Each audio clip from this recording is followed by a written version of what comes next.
বিয়েতে কবুল না বলায় ঠাস করে একটা চড় পড়ে যায় আখির গালে।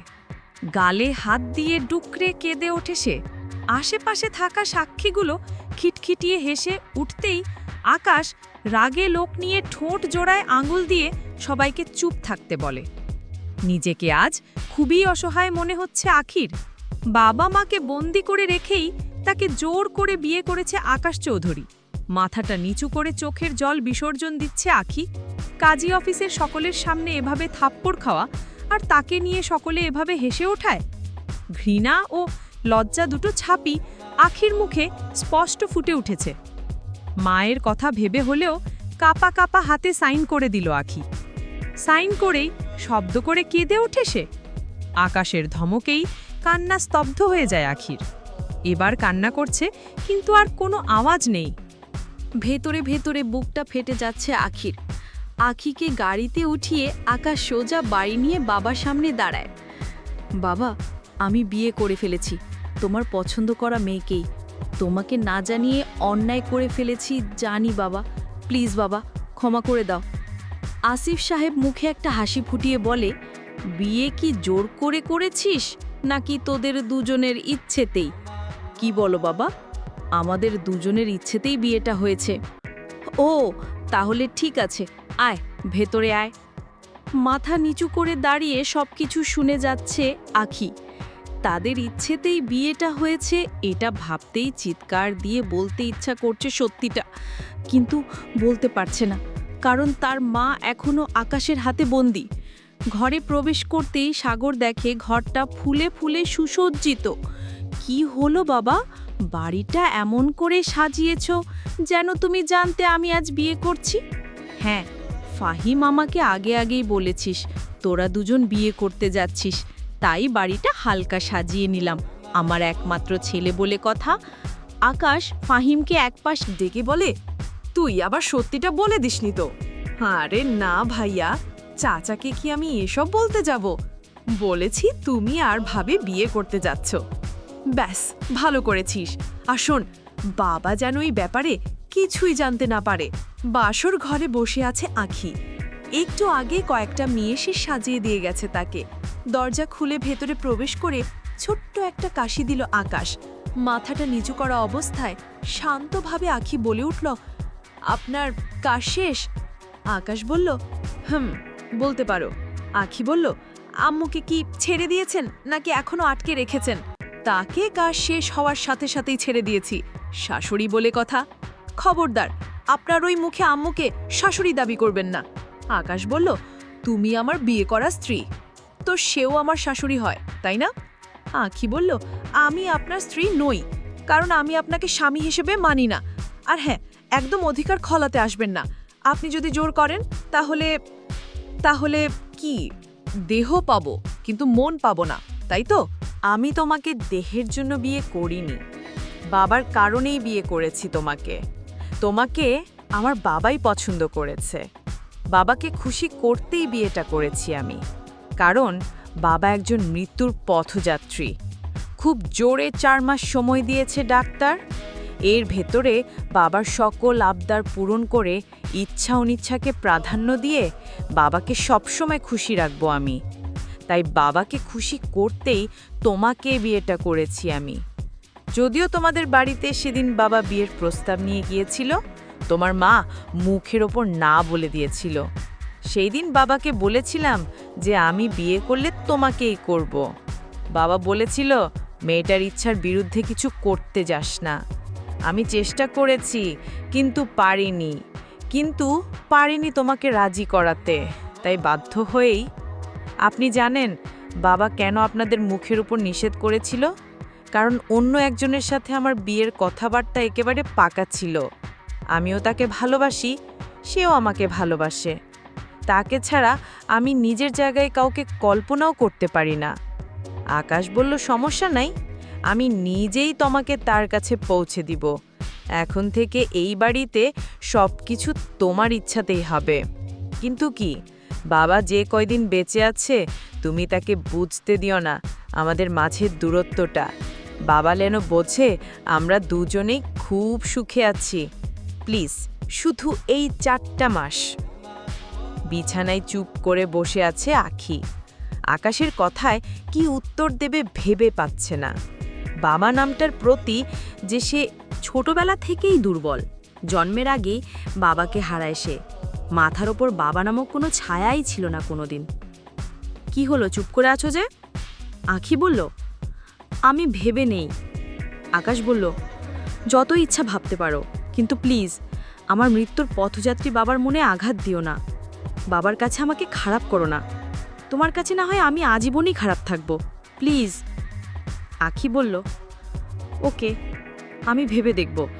এখন আমার ঘুম পাচ্ছে, আপনি সোফায় গিয়ে ঘুমান। আকাশ আর কিছু না বলেই একটা বালিশ নিয়ে সোফায় গিয়ে শুয়ে পড়ে। শাড়িটা চেঞ্জ করে একটা টি-শার্ট গাড়ে শুয়ে পড়ল আখি। দু চোখ লেগে আসছে না কিছুতেই। মনে আসছে নানান চিন্তা। কি করবে সে? মৃত্যুর পথযাত্রী একটা বাবার মনে আঘাত দিবে, নাকি আকাশের নকল বউ হয়েই অভিনয় করে যেতে হবে তাকে? কিন্তু ওদিকে রাফিন, সেও তো আমায় খুব ভালোবাসে। একজন বাবাকে খুশি রাখতে গিয়ে তার সাথে প্রতারণা করে ফেলবো না তো?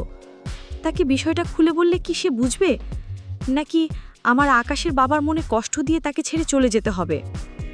বিয়েটা আখির ইচ্ছায় না হলেও আকাশের বাবার কথা ভেবে আকাশের সাথে 4 মাস থাকতে রাজি হয় সে। কারণ একজন মৃত্যুর পথযাত্রী বাবার মনে কষ্ট দেওয়াটা ঠিক হবে না, এটা ভেবে। আখি ছোটবেলা থেকেই বাবার আদর পায়নি বলে বাবা শব্দটার প্রতি একটা দুর্বলতা আছে তার।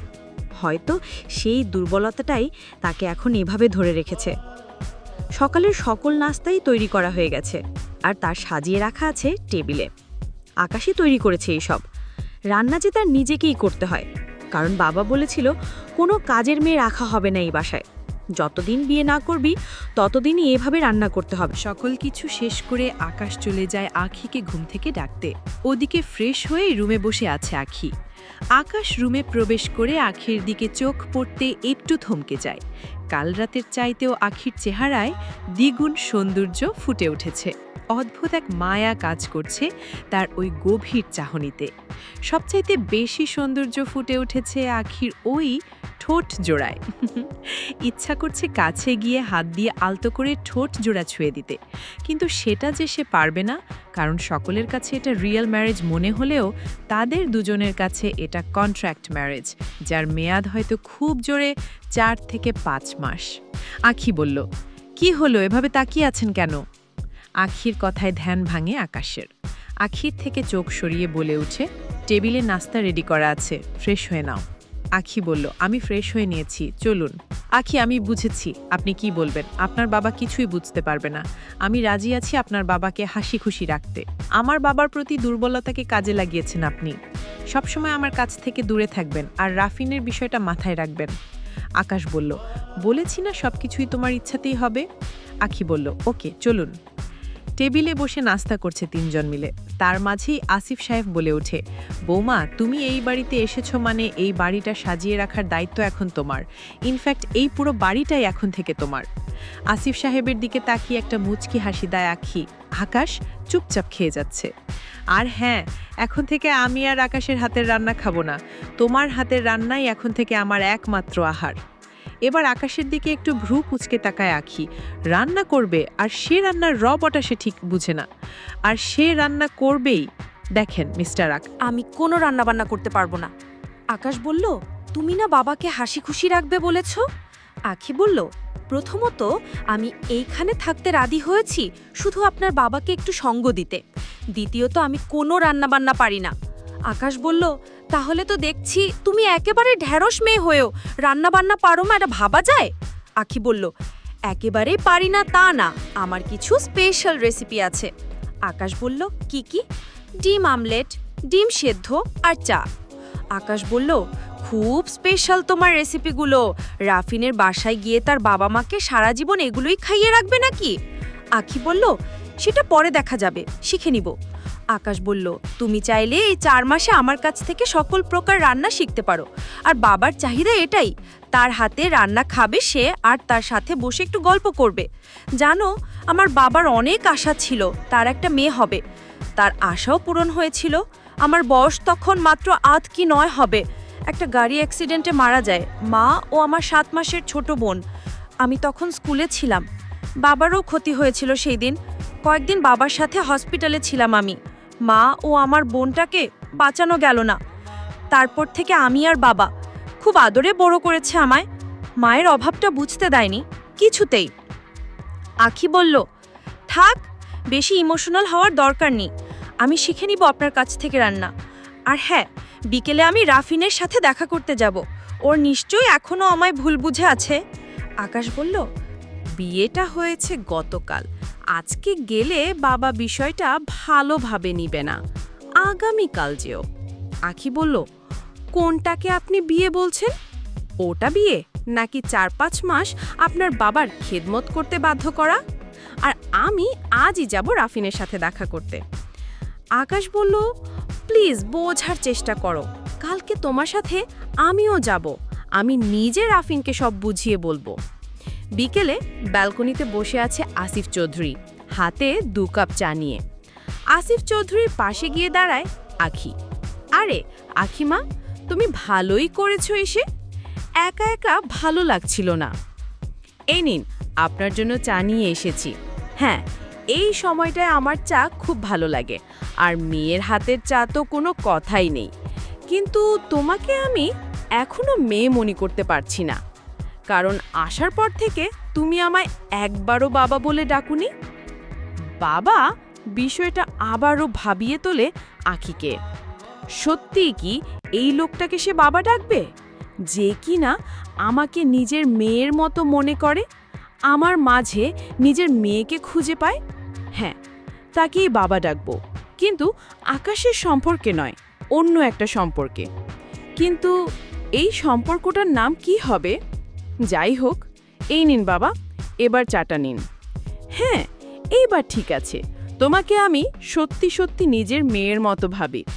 বাবা মেয়ে মিলে অনেকক্ষণ আড্ডা দিল সেখানে। রাতে খেয়ে ঘুমানোর সময় আধা শোয়া হয়ে ভেবে যাচ্ছে আখি। এতদিন পর সে সত্যি একটা বাবাকে খুঁজে পেয়েছে। সারাটা দিনই খুব ভালো লেগেছে বাবার সাথে সময় কাটিয়ে। কিন্তু এই খুশিটা যে দীর্ঘ সময়ের জন্য নয়। আকাশ তখন সোফায় গভীর ঘুমে, আকাশের দিকে তাকিয়ে একটা দীর্ঘশ্বাস নিয়ে ঘুমিয়ে পড়ে আখিও। কি হচ্ছে তার জীবনটা নিয়ে? কাল রাফিনের সাথে দেখা করতে যাবে আখি। রাফিন কি বলবে তখন? রাফিনের সামনে দাঁড়ানোর সাহসটা যে নেই আখির, তবুও তাকে দাঁড়াতেই হবে। রাফিনকে বিষয়টা বুঝিয়ে বলতে হবে। নিশ্চয়ই সে বুঝবে, কারণ সে তো আমায় কখনো অবিশ্বাস করেনি। পরদিন সকালের নাশতা শেষে আকাশকে বলে আখি, আপনার নিশ্চয়ই মনে আছে আজ আমার রাফিনের সাথে দেখা করতে যাওয়ার কথা। হ্যাঁ জানি, আমি রাফিনকে বলেছি আসতে এখানে না, তোমাদের নাকি একটা পছন্দের জায়গা আছে সেখানে। আখি বলল, আচ্ছা সে আমাকে ভুল বুঝবে না তো? আকাশ বলল, মনে হয় না ভুল বুঝবে, আর ভুল বুঝলেও আমি বুঝিয়ে বলবো। বিকেলে বাবাকে বলে রওনা দিল আকাশ আখিকে নিয়ে। রাফিন হয়তো সেখানে অপেক্ষা করছে তাদের জন্য। ড্রাইভিং সিটে বসে ড্রাইভিং করে যাচ্ছে আকাশ, আর বারবার আর চোখে তাকাচ্ছে আখির দিকে। রাফিনের সাথে দেখা করতে যাবে। মুখ ভর্তি খুশির আলো ফুটে উঠেছে তার। হালকা সাজে, তার উপর মুখে পুরোপুরি খুশির ছাপ, হালকা হাসিতে যেন কোনো এক পরীকেও হার মানাবে।